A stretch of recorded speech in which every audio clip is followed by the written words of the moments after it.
What's going on, everyone? Welcome to another episode of the Fit, Healthy, and Most of All Happy podcast. As always, I am your coach and host, Josh, here with his co-host and co-coach, KG, and I'm in the house. And it's Motivation Monday, so sit back, relax, enjoy, sip that coffee if you got it, because we have an incredible episode coming up. And as always, we like to kick it off with some of our favorite quotes. I'm going to go ahead and start because I actually have two quotes, so a little bit of a bonus today. Why not kick it off strong? And they're going to complement each other. So my first quote is, "It always seems impossible until it's done." So I love this because if you look back on your journey and you look back and maybe you had some crazy ambitious goal of doing your first pull-up and you think there's no way I can't do it, my body doesn't work that way, I'm not fit, I'd have to lose so much weight, and maybe you're at a point now where you can do 10, 20, 25 pull-ups and you're like, wow, it's amazing to see how it comes. But it's really amazing to see things take shape and get through them, and that's why having that belief, knowing that eventually things can be done one small action after another, you will indeed get there. So don't be deterred from things that look really scary, they seem impossible, a big weight loss challenge, getting into reading, fixing your sleep. There's always a way to do it, and it seems impossible until you actually go through and get that accomplished. And that goes perfectly into my second quote, which is from Confucius, which is, "It does not matter how slowly you go as long as you do not stop." And I think this adds into it perfectly, because if you have a crazy goal, even if it takes you an insane amount of time to get there, if you get there, you are winning. You are doing better than that person that goes all out in a burst. They don't get where they need to go. They get discouraged and they stop. So instead, even if you're progressing insanely slowly, the key is you're progressing, you're not stopping, and you're continuing on. And it's so easy to feel like, oh, I'm only hitting small PRs. I haven't increased any of my weights in a while. My scale's been stuck for the last 2 weeks. But sometimes no progress is progress. And if you're at a point where maybe you're not progressing as fast as you are, you're completely stuck and plateauing, but maybe there's a lot going on in your life. Maybe you just bought a new house. Maybe you just got married or had kids, or you got promoted and work's been crazier than ever, but you're still maintaining that level of fitness. That is a net win. And just the same as there's busy seasons, there'll be more relaxed and chill seasons, and you can have that time to grind that much harder. Or you can rise to that occasion, embrace that insane challenge that's in front of you and say, even with this challenge in front of me, I'm going to find a way to still make progress and go past that. So I think the two go hand in hand perfectly. These impossible goals are often achieved from small, minuscule, boring amounts of action. And even, I forget what it was, I think it was in Atomic Habits, I'll talk about that a little later. He was saying how it's amazing how you could do something for so long, like go to the gym, people won't really notice, but after years and years it stacks up, and it seems like overnight you became this insanely jacked and strong person. People are like, how do you do it? And you're like, well, I've been going for like the last 10 years consistently, but people don't want to hear that. But it's the truth. It's that small action day in, day out that gets you where you need to go. Maybe you hate reading, you want to get into it. Even doing something like a chapter a day will get you through a book, and maybe that's a lot slower than someone who can crank out a book in a week or a day. But if you're someone who hasn't read a book ever in their entire life, getting through that first book is a huge amount of progress, and you can always build from there. So I just thought those two quotes were inspirational and a great way to start today's episode. So now that Josh has two quotes, I've got two as well, and they're kind of little catchphrases instead of a quote. But first and foremost, it kind of ties into Josh's second one, which is awesome. It is, "Something is better than nothing." And I was just thinking, because the other day I was about to run out the door and I meditated for 4 minutes. Now 4 minutes is a fraction of what I usually do, and I was like, man, I still feel so much better. And maybe I came up with this quote, maybe someone else has said it, but it's just very simple. And I can think of so many times on my fitness journey where, between when I was running my marathon and I couldn't squeeze in that entire thing and I had to break it up, or even just back, I remember when I was first starting my fitness journey, I loved being in the gym and I would only have a certain amount of time back when I was in high school. So I was like, oh, I'm going to do this part here and then this part there. And it's not something that you always want to make a habit of always splitting things up, but there's so many times where I still got something in instead of saying, well, I'm not going to work out today because I only have this short amount of time. And I feel like a lot of people, after talking to them, they're always just like, well, I only can, they'll only do it if it's going to be a perfect situation, if they can have their food perfectly situated, their training, like everything like that. But just remember, something is always better than nothing. And that, similar to my meditation fact there.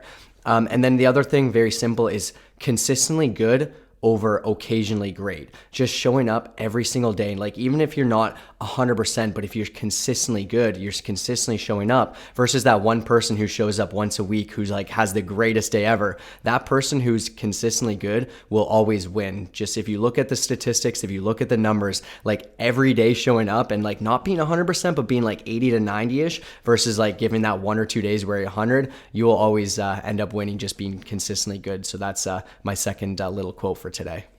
Awesome to have some bonus quotes. You're in for a treat today. 4 quotes already. So as always, if you do love our podcast, people always like to say, how can I support you guys? What can I do? Something I can buy a shirt, this or that. And we don't really have anything. And all we ask is that you follow us on Instagram, show us some love there. We want to give as much value and content as we can.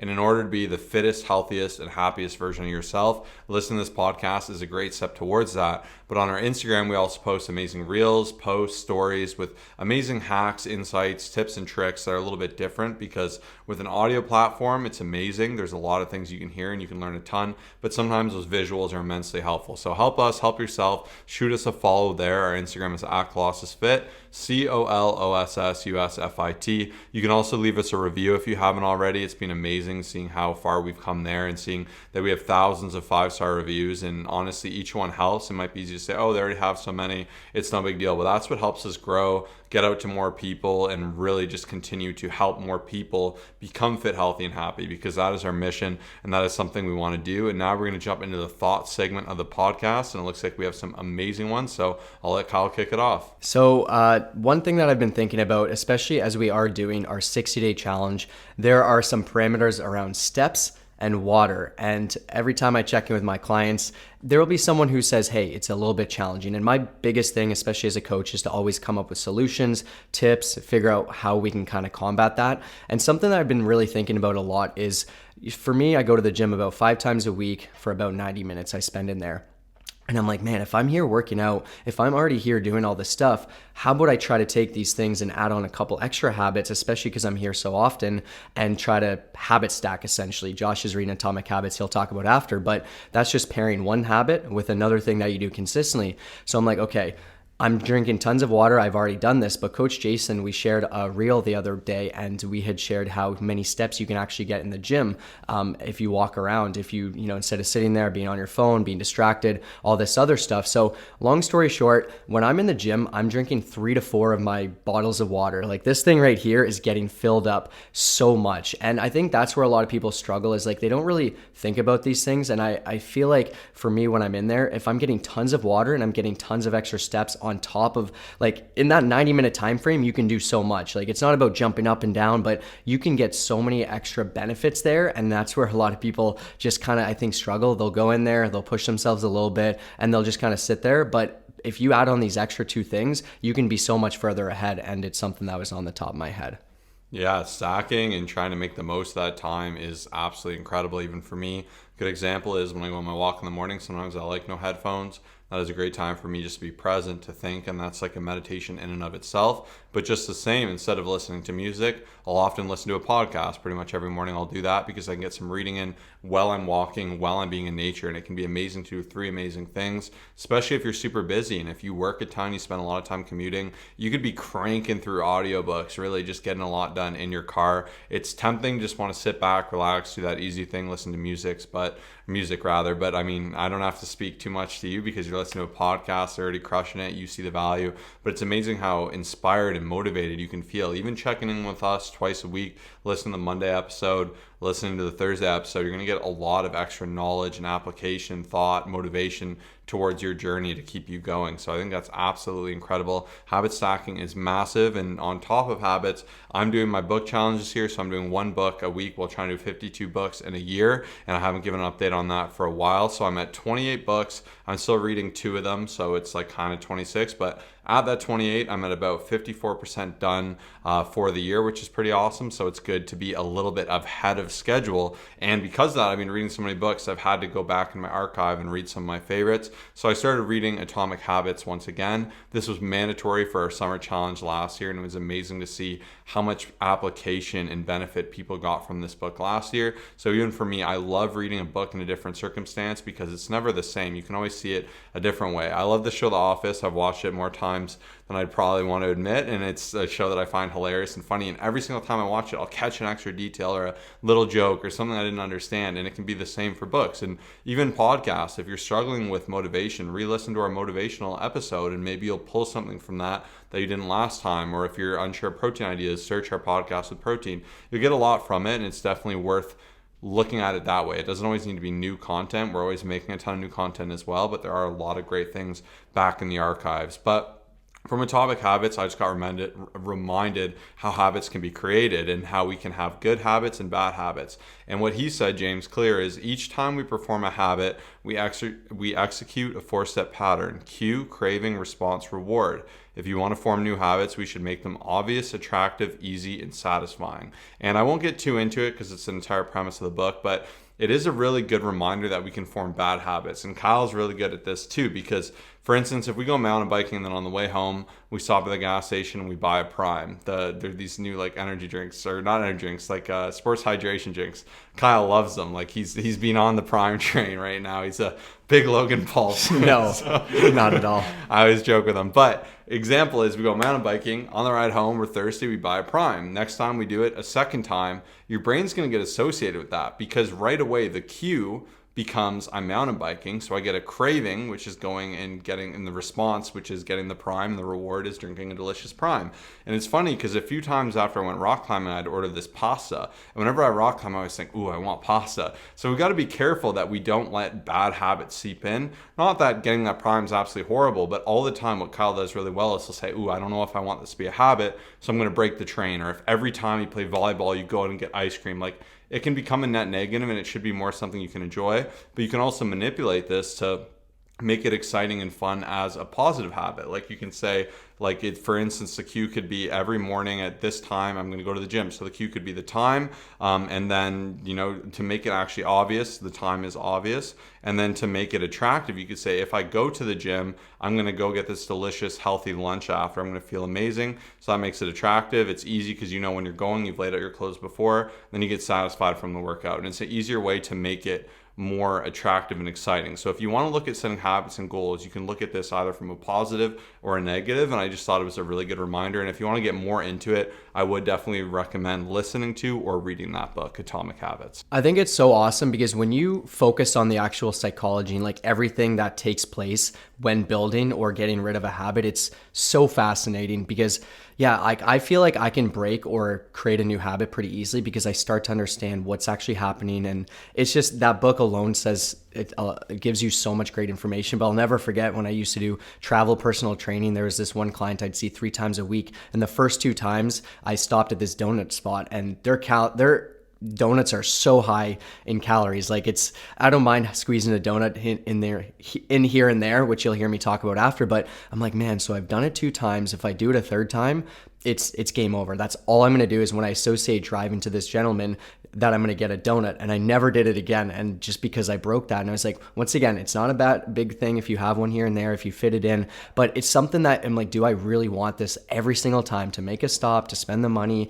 to just have this 400 to 600 calorie thing? Absolutely not. And I think that's so important to think about because a lot of people don't pay attention to this type of stuff. But the one last thing I wanted to talk about, something that was brought up to my attention recently, is it's a little phrase that I want to say is 1 year of bad habits doesn't get undone in 2 weeks. And I think this is something a lot of people, they're hard on themselves because they've, let's say, built up some bad habits, maybe post-COVID, like whatever the situation is, they start on their fitness journey and then like 1 or 2 weeks in, it's like, man, I'm not seeing the progress. I'm not making that change. Like they're very hard on themselves. So I always like to say, like, if you've spent however many years building up these bad habits, like expect that you don't need necessarily that long to build new ones, but like give yourself enough time. Like let's say give yourself at least 6 months of consistency of building these new habits back up. Just give yourself that time. Like I see so many people who are like, hey, I've been struggling. These last 3 years have been hard on me. A lot of stuff's been taking place.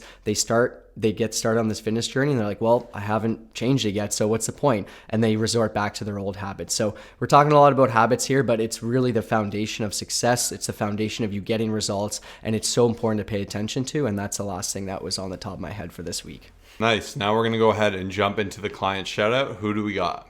So this week we have, and we posted this actually a week ago, you can click down below with a bunch of amazing transformations of people who saw their abs and especially their abs for the first time. So there's so many different amazing clients, amazing success stories. We have Chelsea, we have Jeremy, we have Kayla, we have Mike. We have so many amazing people. So make sure to click that below. Dale, my awesome client. Shout out to all of you who have trusted the process, who have showed up. Like there's no greater feeling. And especially with summer coming up, like I just checked and we're actually under 30 days away, which is crazy. That's under a month away. But if you are looking to see abs, if you're looking to just lose some body fat for the summer, like, so we'll obviously focus on the next 30 days leading up to summer and then maintenance or even just simply progressing through that, we have an amazing deal, which is our summer special. So this is just an amazing time. It's literally 30 days away, just under, and I want you to send us a message with the keyword summer special to our Instagram at colossusfit, colossusfit.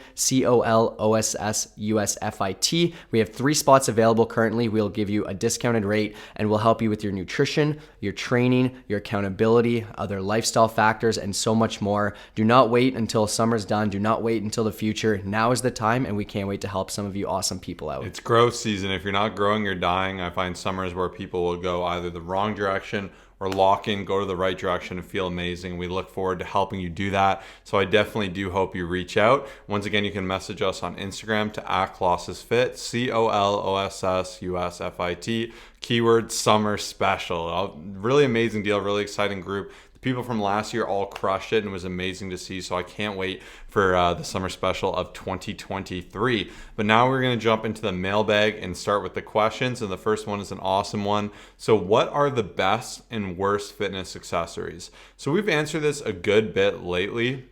And very often we get questions like belts, straps, weightlifting gloves. These are all common questions, but I figure we'll do a little bit of a rapid fire here and we'll go through them, what we believe is good, what we're not big fans of. So for instance, gloves, kind of kicking it off. A lot of people want to do it to prevent calluses, make sure their hands don't get all worked up, and it's just, they like having that extra padding.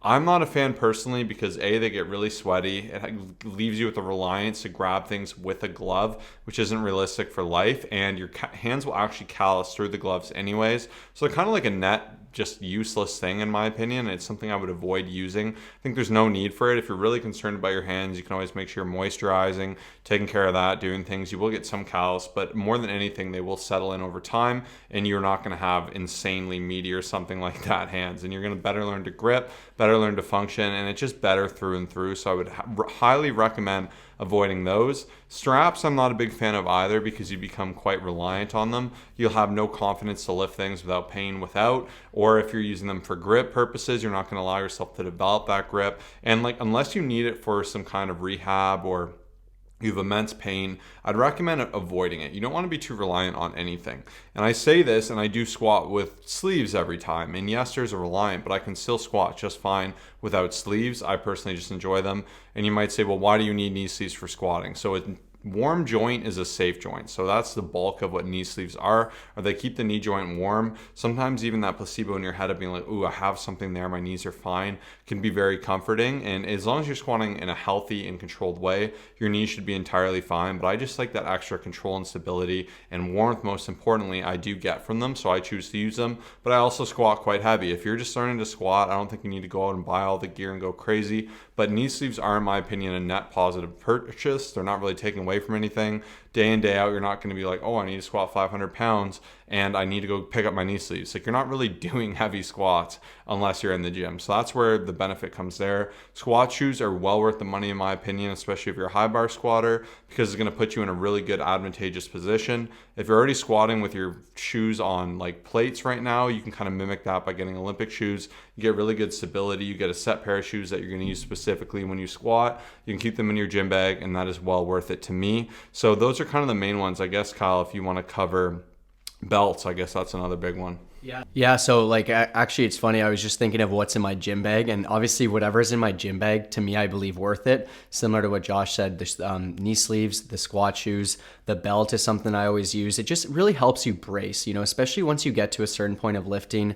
It's not that it'll necessarily save your back, but if you can allow yourself to just brace each time, and it forces you to, breathe properly, especially, to kind of put it simply, it's something that's super game changing. And it's not that you need it for absolutely everything. I see some people wearing it like for every single thing in the gym. And I used to believe that it would do these crazy things for you, but until I realized that it helps you, maintain that proper breathing pattern and, helps with the intra-abdominal pressure. So that's another great thing. And I guess two other things I always carry that I would highly recommend. My red resistance band, it's like a lighter band. It's amazing for warming up the shoulders. If you want to use it for lower body as well, you can find ways to do that. But I find that these things help so much, especially because it's simple, right? It's just, you can use it anywhere. They're cheap. They go into a bag very easily. And then the last thing on top of the belts and the bands are just my lacrosse ball. I really like it. I find when I use it against my glutes, my feet, or just against like my scap, my back area, especially when it gets really tight, I find that my body just feels so much better afterwards. And so that's definitely something that I would recommend. So yeah, I can't say I can think of, aside from the straps and the gloves, like too many things that I'm like super against. I guess the other thing would just be kind of things that are like not as beneficial, like in terms of like you'll use it very rarely. Like I remember we had picked up some fat grips as well as like even the slingshot, and I think it's okay because like you'd use them here and there, but I'd say something that you actually use consistently that offers like lots of consistent value, like my lacrosse ball I use so much. Like I'm trying to always think of the best bang for my buck, so when I am purchasing something, when I am picking it up, I'm like, hey, I actually want to use this. Like my belt I use multiple times in the week. That's awesome, and yeah, that's all I got for that question. In a nutshell, don't get overwhelmed. If you're an absolute beginner, just get in there, wear some nice clothes, wear some good shoes, you'd be totally fine. But it's real tempting to see a million things on Instagram or from influencers and want to go buying up everything. Like it's easy to want like a slingshot for benching or to want fat grips, and like these things can have their purposes, but in terms of what you'll actually use, I'd really invest in those core things. So getting a good belt, getting really good Olympic shoes, those are kind of where you should spend bulk your money. Then you can kind of venture into like knee sleeves, or you can also buy the cheap things that Kyle mentioned that are phenomenal, like that light band, like a little $5 red band. It's one of the best things you can buy. So yeah, that's our answer to that question. Amazing question. It was really nice to knock off a big list of those. And now we're going to go into question 2, which is how do you find balance in meeting your goals while having a treat guilt-free? So this is a really good question. I actually got asked it recently on my Ask Me Anything. Another reason for you to follow us on Instagram. We like to answer questions a couple of days a week, and obviously you can ask us directly there. But I think the reason I'm bringing this up is because it was such a powerful question where I feel like a lot of people struggle. A lot of times people, when they do have a treat, they'll feel guilty, and there's just no way around it. Like nothing they tell themselves or nothing someone will tell them will help them feel better about it. And I used to feel that way. I used to feel like I was cheating on my diet. If I would have a McDonald's soft serve ice cream cone for 220 calories, I'd feel like, holy, I just messed up. And a lot of people feel that way. So the way that I look at it is I know that the bulk of my diet is solid. Lots of veggies, lots of protein, solid fiber. So when I do happen to have a treat especially, I know that majority of my stuff is solid. I had a cookie the other day, Smile cookies in Canada. There was like a Tim Hortons thing. I had one of them. It was 250 calories or so. But because my diet and because everything else was so solid, I didn't think twice about it. I didn't feel guilty. Everything was totally fine. But that's where I think a lot of people struggle, is that majority of the diet is all over the place. You're not really hitting your protein, and it's kind of just not a whole lot being tracked. So it's kind of obvious why you may feel guilty, because you're like, oh, well, just you think it's kind of throwing you off. But the way I look at it is it also helps some people prevent binge eating. If you happen to fit something in that you're really craving, such as 150, calorie ice cream cone that you happen to get, that alone could actually help you, because you hit that craving, you're good to go on to the next thing. Whereas some people will save it for cheat days, and just all this mayhem takes place. So the biggest thing for me is just knowing that majority of my diet's good. I'm eating solid, nutritious foods, and when I want something, I make sure to fit it in. That's another thing, is just fitting it in. I feel guilty if I've just had an 800 calorie ice cream cone from Costco and I've just gone over my calories, I'm not feeling great about it. I'll feel guilty from that because it's deterring me from my goals. Whereas when I have something else that's actually fitting within my parameters, it helps me out a ton. Kyle nailed it there. The main thing is really just making sure you can fit that in intelligently and not doing it to the point of excess. I think where people go wrong is they'll be so clean, and then when they get their hands on something, they'll overdo it. Like instead of a slice of cake, they'll eat a whole cake, and they'll feel horrible, lethargic. It spreads in the next day. You think, the weekend's already washed. You're in the weekend. the weekend's a wash, the week becomes a wash, and you can see how that ripples. Instead, if you're like, I'm going to enjoy the heck out of this slice of cake, I'm going to fit it in, I'm going to feel fantastic tomorrow. If I really want it, I could take a slice home, have it for tomorrow. That is a much healthier and more realistic option about it instead of this all or nothing. And that is the best way to enjoy them guilt-free. So Kyle knocked it out of the park there. Amazing question. Now into the final question of the day is, what are some of your favorite summer foods that you'll use on the barbecue? So yeah, this is a great one. I personally, it's more of a fun one. I love using my barbecue in the summer. It's just, getting the sun, being in the backyard. It's definitely very, just relaxing. But more or less, I'm always using chicken breast. I find that is, just a great source of protein. It's nice and lean. So I'm always like, even I find one great hack is like, if you can actually have your chicken breast prepared. So usually on a Sunday, I'll actually cook it. So that way, if I need it, cool. If I don't, that's totally fine. But I will always make sure to use it up. And it's just a great source of protein. But yeah, like one of our favorite things to do is just have turkey burgers. It's something that when we were in Florida, we did it almost every night when we weren't going out, just because the macros are solid. It's exciting. It's just, it's filling. Like it's just such a great option. And I will usually rotate, like each week I'll probably do like one serving of fish, one serving of steak, just to kind of switch it up. Usually it is a little bit more fattier. So I will take that into consideration with my calories and my macros. And then last but not least, just rotating through a bunch of different veggies. Like there's so many amazing things you can toss on the barbecue. I'm definitely a barbecue guy and not much of a oven and cooker. I'm just way better on the barbecue and I enjoy it more. So usually I'll rotate between like corn, zucchini. I'll even sometimes do asparagus, green beans. But yeah, lots of fun different things. It's amazing because you can make a night of it. Hit your calories. Still eat super well. It tastes honestly very great in my opinion as well. Even sweet potatoes, another great source of carbs that I'll toss on there. But yeah, that's all I really got. And I got asked this question a few times, so I did want to address it today.